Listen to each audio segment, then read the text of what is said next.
What's going on, everybody? It's Terry James back here with you, the Underground Mafia in the Groove LLC podcast. This is episode number 3. We'll try things a little different. We got a little bit of music playing in the background. This is a 90-minute deep house mix I recorded yesterday, actually. Gonna try to shoot this over to Jason from Deep Space Radio. I used to have a show on Deep Space Radio a couple years ago, and that was a good time. I really enjoyed that, and still good friends with Jason, and occasionally I shoot him a mix or two every so often. So that's where this mix is gonna go. But let's see if I can put this in the background here. I didn't get no copyright strikes on it. I went live with it yesterday, so maybe having a little bit of music in the background back here might take my nerves off a little bit. Let me see if I can turn the bass down a little bit. Just it's not banging. But this is all trial and error, Like I said, fake it till I make it. So today I'm going to talk about how I got into this whole music thing, and where it took my life, and what it did for me, and what it didn't do for me, and if we even get that far. So I was talking to my boy Tony, and I met Tony Wu in Shacktown, Westland in 1993. In 93, I had to been 18, and was a senior in high school. Was working at McDonald's in Westland. I was staying with my dad on Avondale Ave off of Wayne Road. I had just gotten out of foster care, probably 6 months before that, and I was staying with my brother in Belleville, Robert. And Robert was doing everything he could for me, as an older brother. But I was working midnights at McDonald's in Belleville. I was trying to finish my senior year at Belleville High School, getting home at 2-3 in the morning and trying to get up for school in the morning. It didn't work. And my brother really tried, and I appreciate him. But he just told me basically either I, go back to school or move out. And I chose to move out, so I moved in with my father in Westland, who I've never lived with in my life. We have a very strained relationship. And I got a job at McDonald's in Westland because that's what I was doing in Belleville. Pretty much the only thing I knew at that age other than working on cars with my brother. And I met some people at McDonald's. And the friends I met at McDonald's were like Bo, and I can't remember the other kid's name. But Bo introduced me to Billy, Marty, and Pete Janney, who lived in Shacktown in Westland, which is a couple of blocks back behind McDonald's. And Shacktown, it was ghetto at that time, but what it was old military housing from, I think, the 40s, 50s, and 60s, that had turned into Section 8 housing or whatever. But Billy, Marty, and Pete and their dad Bill worked for Hunt, semi-truck driving. And so it's the 3 boys and me, and we hung out there and partied all the time. Well, that's when I met Tony Wu, was hanging out with them. And Tony Wu pulled up on his Katana motorcycle, and he was half Asian, half white guy, and he was the party guy. And he had a bunch of paper on him. I'll leave it at that. I'm not going to say anything much more incriminating than paper. But he fronted me a bunch of paper. It's the first time he met me. And he came back the next week, and I had all of it gone. And he gave me some more, and he came back the next week, and I had all of it gone. And after that, he was like, I need to take you to these parties. And I was like, all right. And now I didn't, we never went to a party that following week. My very first party I ever went to was in St. Louis. Was not in Detroit. A lot of people think, it's in Detroit, the Packer plant was,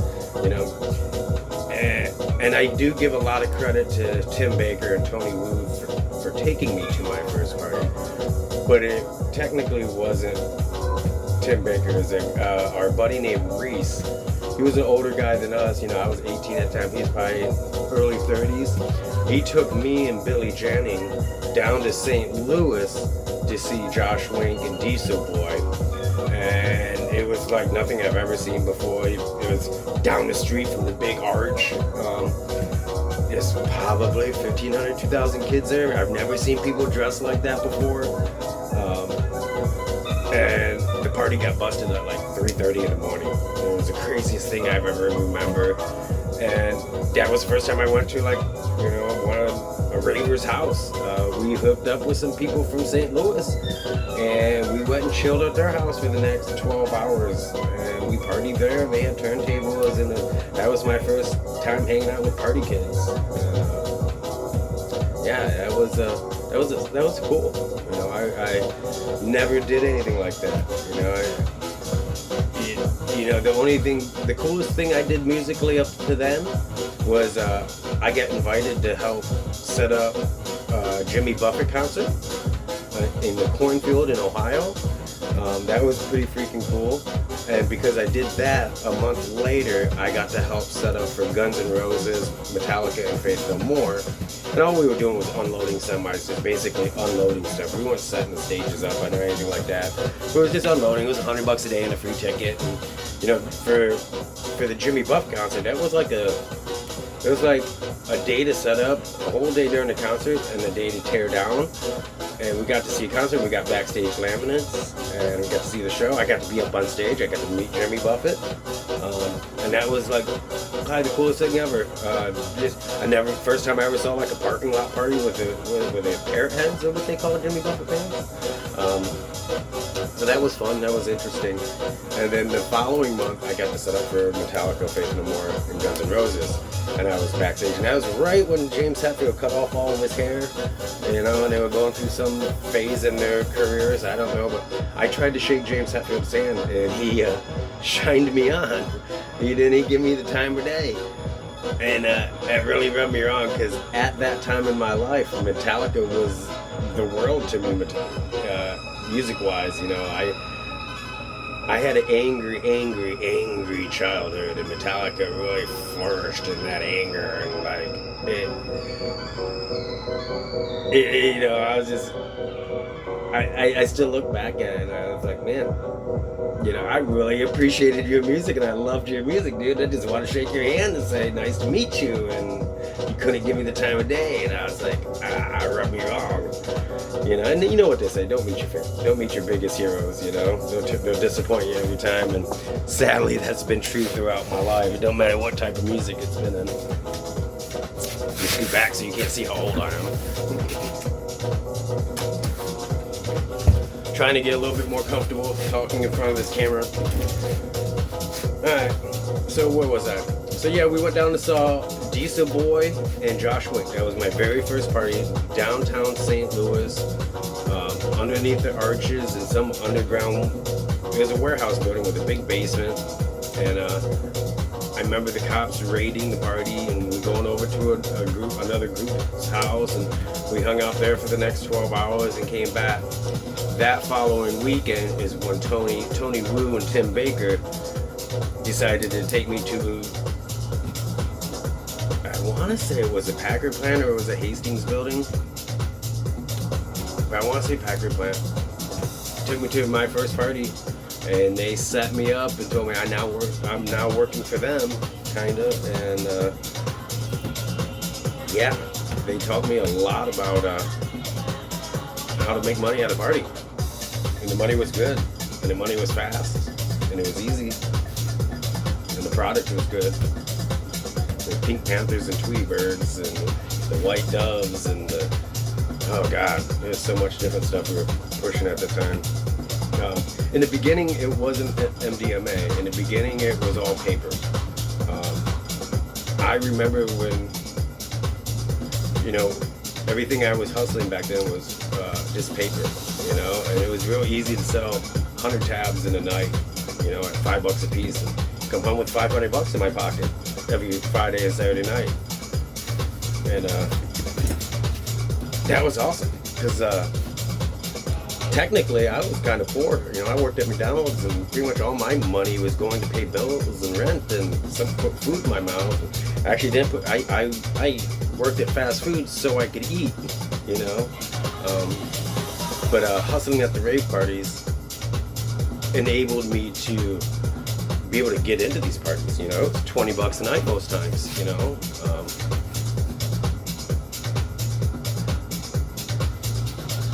It's so funny, I got so much to talk about in my mind throughout the couple of days in between these videos, and then I'm stumbling on my words and I'm trying to figure out where to go with this thing. And I also want to state that, yeah, my introduction into the rave world was a hustler. I'm not gonna lie about that. And I also don't want to glorify that. For a lot of my life, I did glorify that. I ended up with the ego from what it, you know, the power and the control that shit comes. And let me state this now, especially for all you hustlers that are out there still hustling. That shit fades. That shit goes. You may be top dog now. You know, you go to jail, you get robbed, you set right back down, you're back at zero, you're nobody again. So never let it get to your head. Don't let shit get to your head. You go a lot farther not letting shit get to your head. I believe that was a lot of my downfall in Detroit when I had to leave in 2000 to go to California to get sober.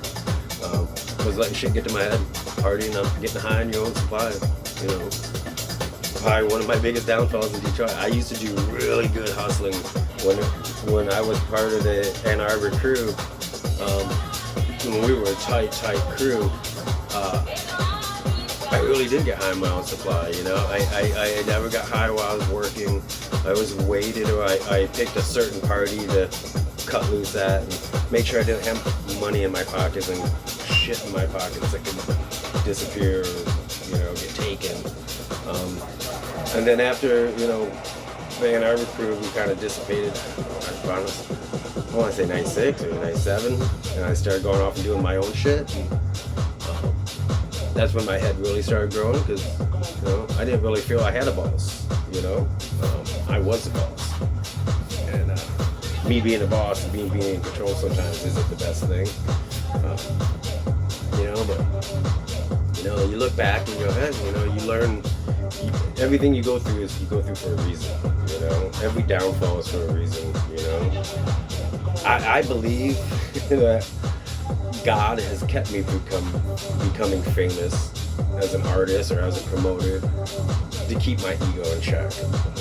Or that I couldn't handle it in my younger years. You know, I like the party. I love the party part of it all. You know? When I was younger, I'd go overboard. You know. And even as an adult, I'm sure I still go overboard. My friends will tell you, some of them.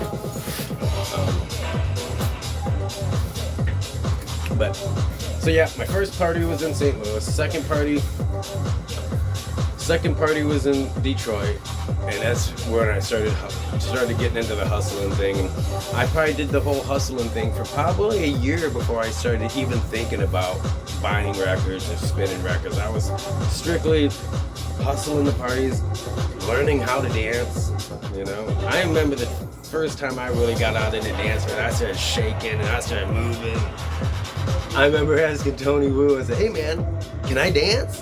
Or do I look like the fucking goofball out here? And, you know, like I was so insecure and so self-conscious at that time. I guess I still am, but you know, he gave me some boosters, told me I can dance, which is probably the worst thing he could do, because in the last couple of years I've seen some videos of me dancing, and I need to thank a lot of you guys for fucking not telling me to stop, because you should have a long time ago. Kim and a lot of my friends say I'm doing the funky chicken out there on the dance floor. So, yeah. That's neither here nor there. But yeah, no, I hustled in the underground scene for like my first year. And then I really started paying attention to what was going on. There's a little Asian DJ. I want to say D-O-T. I don't know if I'm saying that wrong, right? I'm recording on my phone, so I can't look it up. He's friends on my Facebook. He he was a closing DJ at a lot of old parties with like, it was always a late night when I finally got to chill out and relax and watch. And he was the first DJ who I studied every time he played, because I really enjoyed the way he played. And I was just, he would allow me to stand right next to the decks, and I'd just sit there and watch him, and I did that all throughout the nights, not just with him, but with many artists, just watching the artists play, watch what they're doing, watch what they're turning, listening to the music. And yeah, Dot was the first one that really allowed me to watch. And if you ever see this, Dot, I keep asking you to come out and play, and I know you got a wife and kids and you don't really do this stuff no more, but it would be an honor to have you out to come play one of my events. I appreciate you letting me watch, and those were good times back then. I think those might have been Adriel Thornton's parties, the family parties at the Packard plant maybe back then. I don't know. I know Gillespie was there, and Huckabee was there, and I'm sure Derek Laseko was there. But yeah, that first year was just awesome. And I remember learning about the record stores by going to these parties with Tony and Tony Wu. Because we weren't just going to parties in Detroit. We were traveling to Chicago and Ohio to go to other good parties and stuff. And I learned about the record stores. I remember vividly being on the dance floor and even just looking at the turntables, like how are they making this one giant song? It was so amazing. And then I learned about the record stores and buying the tickets and getting the flyers at the record stores. And I remember the first time I bought a record. It was record time in Detroit, or Roseville. It's not Detroit actually, Roseville. And we were there to get tickets for some party, and there was a line, there was a big line, and so I was decided to start looking through records, right? And then I was going through records, and I found a record.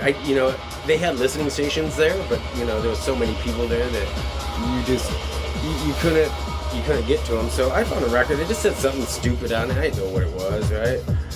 And I took it up, and Mike Huckabee went to check me out, and he looked at the record. He goes, "This ain't what you think it is." I go, "What's it?" I said, "We're at a rave record store, right?" He goes, "Yeah, but this ain't what you think."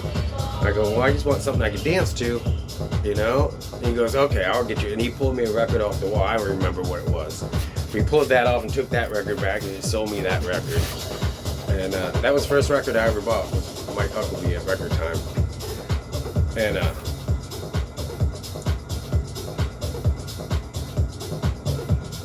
it's so funny. I can still see Record Time. When I shut my eyes, I can still see the inside of Record Time. And that was 25 years ago, 30 years ago. At this point, I think it's been 33, 34 years I've been in the music business. I didn't get into throwing parties into Detroit. So it was 93 when I went to my first party. It had to have been 96 or 97 before I started helping people throw parties. And I helped a lot of OG promoters set up parties or clean up after the parties. Watching Adriel Thornton throw all of his parties. I wasn't super good friends with Adriel. We all knew who each other were, but just watching his skills and throwing the parties and his on the microphone, introducing people, and I really looked up to Adriel at that time. And then there was Tony Smith, who was opening the Easttown Theater, and me and Pete Hydorn used to help him do a lot of stuff at Easttown Theater. I remember specifically me, Tony, and his brother, and a couple other guys cruising around the ghetto of Detroit looking for abandoned lots that still had chain link fence up around it, because the abandoned lots around the theater where all the kids would park their cars were getting all the windows smashed out, and everybody's belongings were getting jacked. So we were gonna go basically steal abandoned fence at these abandoned lots, take it down because the fencing is expensive. You know, and this fencing's been up since the 40s or 50s. It's just sitting there rusting, and the building in the middle of it's burned down. So it's not like anybody's taking care of anything in Detroit at that time. So we would go fucking with some cutters and cut these fences down and roll them up, and Tony would go buy the poles and fucking we'd put poles up and put fencing around these parking lots we didn't even own, you know. And I remember moving, you know, the theater itself. You know, when they first opened the theater, there was an upstairs room that they did all the parties in for a while, because the theater downstairs still had tons of seating and chairs in it. And I remember helping get all those chairs out and get all that stuff opened up so they could have a real big 2-room party at that place. And man, some of the parties that we had at that place. I remember working the door with Malik, my boy Malik. This was before me and Pete Hydorn got together. Me and Malik were hustling that party, working the door. Oh man, good times, good times. Wow, this is probably the longest video I've had so far, 21 minutes. Do I keep going? I remember me and Malik hustling at Easttown Theater. We were doing the pat downs at the doors, and a rival came up. His name was Gabriel. Him and Dean used to throw parties together, and then him and Dean split up. But he tried to come up in there, tried to hustle, and we wouldn't let him in the door. And that kind of set off a little bit of a battle back then. I remember that. You know, we were trying to be tough guys. You know. At that time, we kind of had things on lockdown at Easttown Theater. You know, everyone at Easttown knew who we were and what we were doing. You know, we helped out. We were at Easttown Theater when there wasn't a party. It was just a place to be. You know. Yeah. And another thing I remember about the Easttown Theater. Underneath Easttown Theater was a methadone clinic. And then there was a gas station across the street from it over here. And then directly across the street from it was a crack house. And I think it was like a Thursday night. And there was a U-Haul set up in front of Easttown Theater, and we were helping get speakers out of the U-Haul and up to the upstairs, and I was helping with that. And I think we had gotten all the subwoofers, a bunch of subwoofers, like 15, 20 subwoofers that we helped drag upstairs.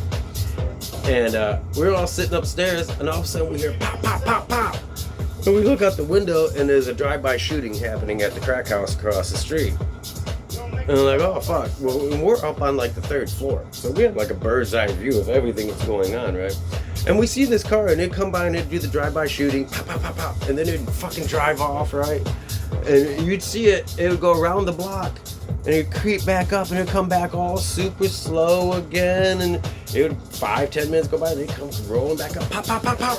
And they do the same thing, dude. We've called the cops and said, hey, there's a shooting going on. The cops never came. And we watched this drive-by shooting happen probably about 45 minutes. Nobody was shot. Everything ended up fine, but it's just rival drug dealers and crack dealers in the neighborhood. And here we are, a bunch of party kids with our fat pants on and setting up a rave across the street. Yeah, those definitely interesting, good, fun times back then. But yeah, back to my start into the rave world was, my first party was in St. Louis, my second party was in Detroit. I got into it because I was good at hustling. That's a straight up honest truth. And I grew to love the music. I never understood the music in the beginning. I was just like, how are they doing this? How are they doing it? You know? I remember the lights and the atmosphere and the costumes.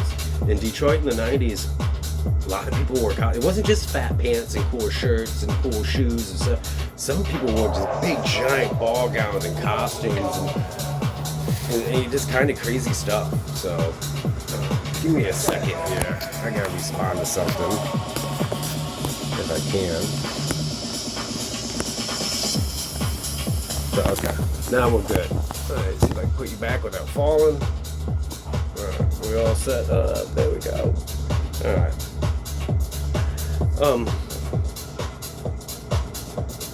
Another fun fact.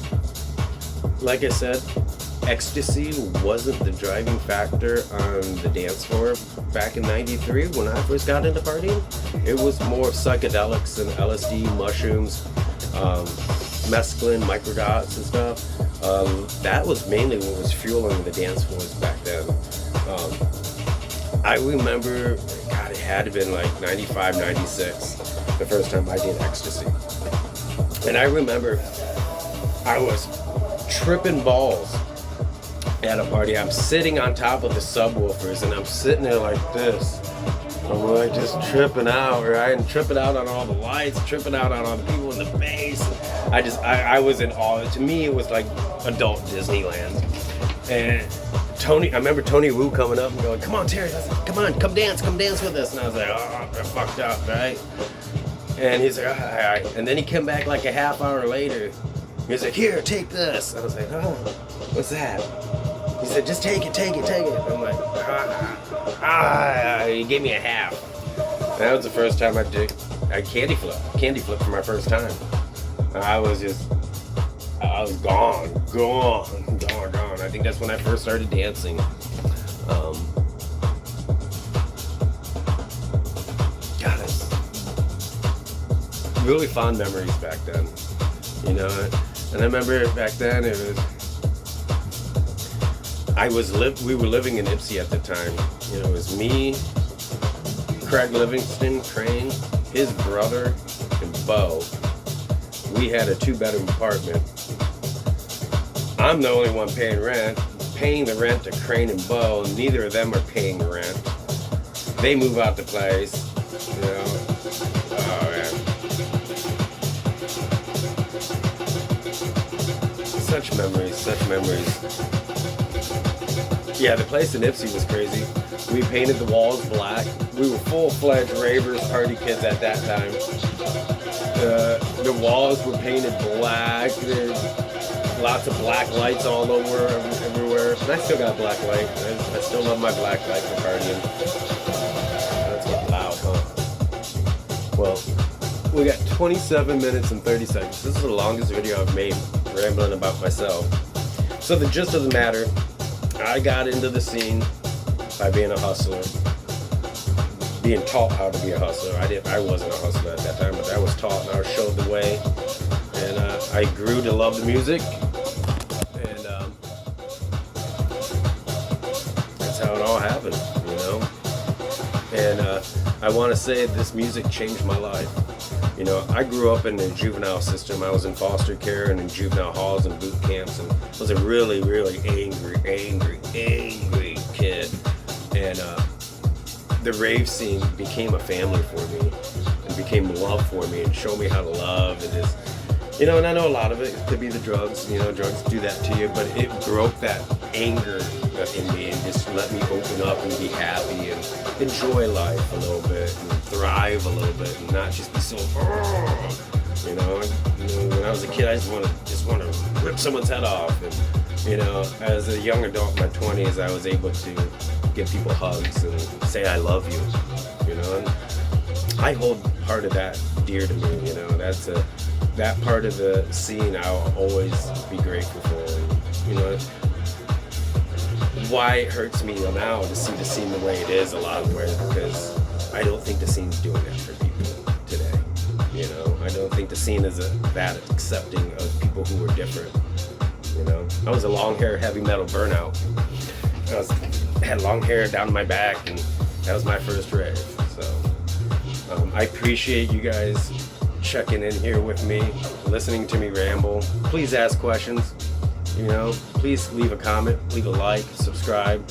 I'm really faking this until I make it, and I'm gonna keep going. Hopefully here soon I'll have some content about trying to put together a party.